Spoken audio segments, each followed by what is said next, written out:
Welcome back to ACE Your RES Exam Key Topic Deep Dive Series.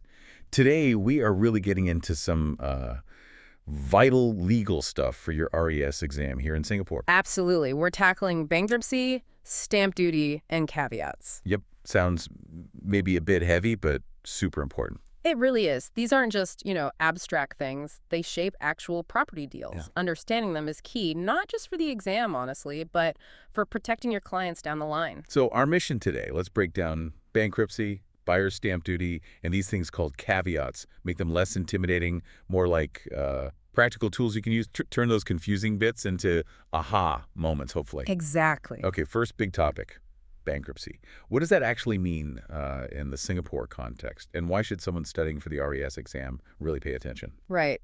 So bankruptcy, legally speaking, happens when someone can't repay their debts, specifically debts of at least $15,000. It's declared by the High Court. 15,000, okay. And the crucial part for real estate is what happens next.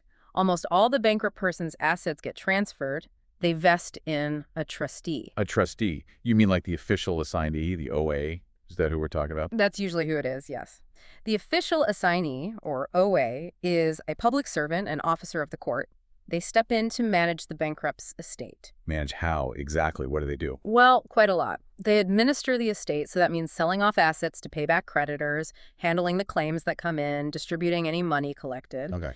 They also investigate the bankrupt's conduct, how they got into that situation, and help them work towards getting discharged from bankruptcy eventually. I see. And just for exam purposes, the law, the IRDA, actually clarifies that the term OA includes a trustee in bankruptcy. Sometimes a private trustee might be appointed instead. Oh, okay. But they basically have the same job, same responsibilities, and the OA still oversees them. So OA, trustee, functionally, they're doing the same thing with the assets. Got it. So let's talk about those assets. What exactly becomes part of this bankrupt's estate? Is absolutely everything up for grabs? Not quite. Generally, it includes everything the bankrupt owns when the bankruptcy order hits. Plus, anything they get after that order, maybe an inheritance or winnings, and even gifts they received before discharge. Things like private property, cars, investments. Right. But, and this is super important for the RES exam, some assets are specifically protected. They don't go to the trustee. Ah, okay. Protected assets. Yeah. This is where it gets interesting. What kind of things are we talking about? Well, the big one is usually the HDB flat. If at least one owner is a Singapore citizen, the flat itself is protected from creditors. So they don't lose their HDB flat. Not necessarily. The flat itself is protected, but they still need to keep up with the mortgage payments, obviously. And importantly, a bankrupt can actually sell a protected HDB flat without the trustee's permission. Oh, interesting. What else? CPF funds. Those are completely protected from creditors. Okay, that's good to know. Yeah. A bankrupt can usually withdraw their CPF at 55, or for certain things like education loans. But if they wanted to use CPF to buy, say, a private property while bankrupt, they'd need the trustee's okay for that. Right. Makes sense. Oh, yeah. So HDBs, CPF, any other main protected categories? Yes, definitely. Property that the bankrupt holds on trust for someone else. That's protected because, well, it's not really their money or property to settle their own debts, right? Like holding something for a friend, yeah. Yeah. It's not yours to give away if you owe money. Exactly. Then there are necessities for daily living. Think basic furniture, personal clothes, things like that. Also limited tools of their trade, things they need to earn a living, maybe some machinery if they run a small business. Sensible. And finally, any compensation they might receive for personal injuries or if they were wronged in some way, that money is protected too. Okay, so if a bankrupt has these protected assets, like the HDB flat we mentioned, can they just sell it themselves and maybe use the money to pay off debts? Or does the trustee still control that? Good question. For the protected assets, yes, the bankrupt generally can sell them and keep the money. They could potentially use those funds to negotiate a settlement with their creditors. But for the non-protected assets, the ones vested in the trustee, no, the bankrupt can't touch those. The trustee handles selling them off. And if any assets vested in the trustee aren't sold by the time the bankrupt is discharged, they still remain with the trustee. Assets acquired during bankruptcy also fall into the estate. Right. Now, this whole area, especially co-owned property, brings us to a really important case. Chiyo Chuang v. Oi Choin Go. It was a high court decision back in 2020. Okay, what happened there? Well, it involved a property owned as joint tenants by a husband and wife.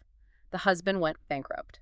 Bankruptcy automatically severs a joint tenancy, So the OA, or in this case, private trustees, took over his half share as a tenant in common. Right, so they co-owned it with the wife then. Exactly. The bankrupt and his wife were given options to sort out the debt, maybe buy out the trustees' share, but they refused. So the trustees went to court asking to force a sale of the whole property. Wow, forcing a sale of a co-owned property, especially if it's a home, that must be a tough call for the court. What did they consider? They weigh several things very carefully. First, would selling it actually raise enough money to clear the debts? Second, did the co-owner, the wife in this case, have anything to do with the bankruptcy itself? Third, how much hardship would a sale cause the co-owners or anyone else living there? Like, could they find somewhere else to live?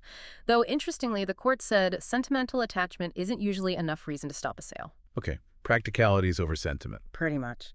Fourth, they look at the flip side. What's the prejudice to the creditors if the sale doesn't happen? Will they ever get their money back? They also look at how much time has passed. Has the family had reasonable time to make other arrangements? In this Chio Chuang case, over 3 years had passed since the bankruptcy order, so the court felt that was enough time. And finally, they consider if there's any exceptional, like really severe and unavoidable hardship, especially if it's the family home. So, weighing up all those factors, Yeah. what did the court decide in that case? And what's the big takeaway for, say, future agents listening to this? The court ordered the sale. The key reason was that not selling would be more prejudicial to the creditor, who had a right to be repaid. The big takeaway is this. While courts do consider hardship, the creditor's right to recover their debt is a very powerful factor. If selling the property is the main way to achieve that, it's likely to be ordered even if it's a family home, especially after a reasonable time has passed, generally seen as maybe 1 to 3 years. That's a really crucial point for advising clients. It changes the conversation completely if someone thinks their co-owned home is totally safe. It absolutely does. Okay, let's switch gears slightly within bankruptcy. Let's talk about the things you absolutely should not do. The bankruptcy crimes. Right, the no-nos. These are laid out in the IRDA, sections 405 to 410 mainly, and they come with serious penalties, so definitely things to be aware of. What's the main principle behind these rules? Transparency. It's all about being upfront and honest about your financial situation and assets. Any attempt to hide things, mislead, or obstruct the process is basically an offense. Okay, so what's the first one? Section 405 is non-disclosure. Basically, failing to tell the official assignee about all your property, as far as you know, or failing to tell them if you've disposed of any property that should be part of the estate, unless it was just for, like, normal living expenses or ordinary business dealings. So full disclosure is key. What about actively hiding stuff? That's concealment of property under Section 406. This covers things like refusing to hand over property you should, or hiding debts owed to you, or hiding any property worth $1,000 or more. It also includes doing this in the 12 months before the bankruptcy application. $1,000, okay. Seems like a low threshold. It is. It also covers failing to explain significant losses if the OA asks you to, especially losses within the year before bankruptcy. And messing with records, I assume that's a crime too. Absolutely. Section 407 deals with concealment of books and papers, falsification, and so on, making false entries, getting rid of records, altering them, hiding them, destroying them. Basically anything that obscures the true financial picture, even preventing documents from being produced. Right. Don't cook the books. What about just lying? Section 408, false statements. This includes making false claims to get creditors to agree to something, trying to explain away missing property with fake losses, not telling the OA if you know about a fraudulent debt someone is claiming against your estate, or just generally making false statements or leaving out important info in your statement of affairs. Okay, be truthful. What if someone tries to quickly give away property before it all hits the fan? That could fall under Section 409, fraudulent disposal of property. Making gifts or transferring property specifically to defraud creditors or stop them getting that property. This is particularly looked at if it happened within 5 years before the bankruptcy order. It also covers hiding or removing property shortly before or after a court judgment for payment against you. Trying to shield assets? Tricky. And what if someone just tries to flee the country with assets? That's Section 410, absconding with property. Planning to leave, or actually leaving Singapore with property worth $1,000 or more that should rightfully go to the OA. This also applies if you did this in the 12 months prior to the bankruptcy application. Wow, okay. They've pretty much covered all the angles. Yeah. What are the consequences if someone is found guilty of these? For those offenses, sections 405 to 410, the penalty can be imprisonment for up to 3 years or a fine up to $10,000 or potentially both. Serious stuff. And there are also penalties just for not cooperating with the OA's investigation. Failing to show up when required can mean a fine up to $1,500 or a month in jail or both. Refusing to answer questions can lead to a fine up to $3,000 or 6 months jail or both. Right. So the takeaway is crystal clear. Honesty and transparency are absolutely non-negotiable when dealing with bankruptcy. Don't try to be clever and hide things. Definitely not worth the risk. Okay, let's move on. From debts to duties, time to talk about something every single RES agent will encounter. Buyer's stamp duty or BSD?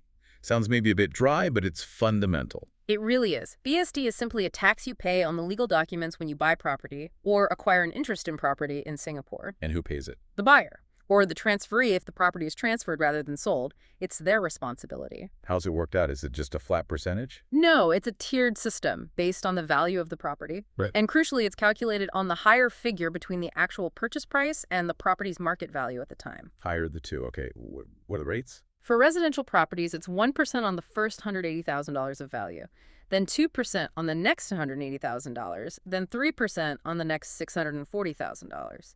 And anything above that first $1 million is taxed at 4%. 1, 2, 3, 4% on those brackets. Got it. Yeah. And the final amount is always rounded down to the nearest dollar. Knowing those tiers is definitely exam fodder. When does this BSD actually have to be paid by? Is there a deadline? Yes, there is. It's payable within 14 days from the date of purchase or acquisition. And what counts as the date of purchase? Usually it's the date the buyer exercises the option to purchase, the OTP. If there's no OTP, then it's the date of the sale and purchase agreement. If neither of those apply for some reason, it's the date of the actual transfer document. What about HDB flats? Is there a specific trigger date for them? Yes, for HDB flats, the 14 days start from the date of HDB's letter giving in-principle approval for the resale. Okay, 14 days from that letter. Does BSD apply across the board? Like, definitely on HDB flats. What about if someone gifts you a property? Yes, BSD is payable on HDB flats, just like private property. And yes, absolutely, if you receive property as a gift, the person receiving it, the transferee, has to pay BSD. How do they calculate it if no money changed hands? It's based on the market value of the property at that time. And just a side note, if the gifted property has a CPF charge on it, the CPF board might ask for a statutory declaration confirming the giver is solvent before they allow the charge to be handled. Right, so if your rich uncle gifts you that condo, you still need cash for the BSD based on its value. Don't spend it all mentally yet. Exactly. Budget for the tax man. What about inheritance? If property comes through a will or intestacy laws? That's different. No, BSD is not payable if you inherit property under a will, the intestacy law, or Muslim inheritance law. Okay, that's a clear exception. Can people use their CPF to pay the BSD? Yes. Generally, CPF funds can be used to pay stamp duty, but it depends on the specific CPF housing scheme rules and limits that apply to the buyer. It's always best practice to advise clients to check with their lawyer on the specifics of using CPF for BSD. Good advice. Always check the specifics. Right, final topic for today. Caveats. Sounds mysterious, but you called them a warning label earlier. Let's unpack that. Yeah, caveat literally means beware in Latin. In Singapore property law, under our Torrens system, a caveat acts as a formal notice lodged with the Singapore Land Authority, the SLA. A notice about what? That someone other than the registered owner claims an interest in that property. It's basically flagging that there's some unregistered claim or a right hanging over it. Could be the buyer who's paid a deposit, could be a bank with an unregistered second mortgage, could be related to a lawsuit. Lots of reasons. So its main job is to warn people. Exactly. It gives notice to the world of that claimed interest. For a buyer, lodging a caveat after exercising the OTP, for example, is crucial. It protects their interest because it generally stops the owner from selling the property to someone else or putting a new mortgage on it until the caveator's claim is sorted out. Who can actually lodge one? Is it just buyers? Oh, no, not at all. Buyers are common, yes. But banks lodge them for mortgages. The CPF board lodges them when CPF funds are used. Even a tenant with a lease agreement might lodge one. Basically, anyone who believes they have a legitimate legal interest in the property can lodge a caveat. And when does this typically happen in a sale process? Usually right after the buyer exercises the option to purchase, because at that point they've paid a significant deposit and have a binding contract. They have what's called an equitable interest in the property.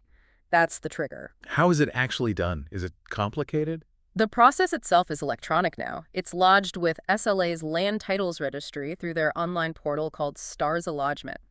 Typically, the buyer's conveyancing lawyer handles this. What info do they need? They need details of the person lodging it, the caveator, the property owner, the caveatee, the property itself, and crucially, the specifics of the interest being claimed, like based on an exercise option to purchase dated X or sale and purchase agreement dated Y. Is there a cost involved? Yes, there's a government fee, currently $64.45, including GST, per application.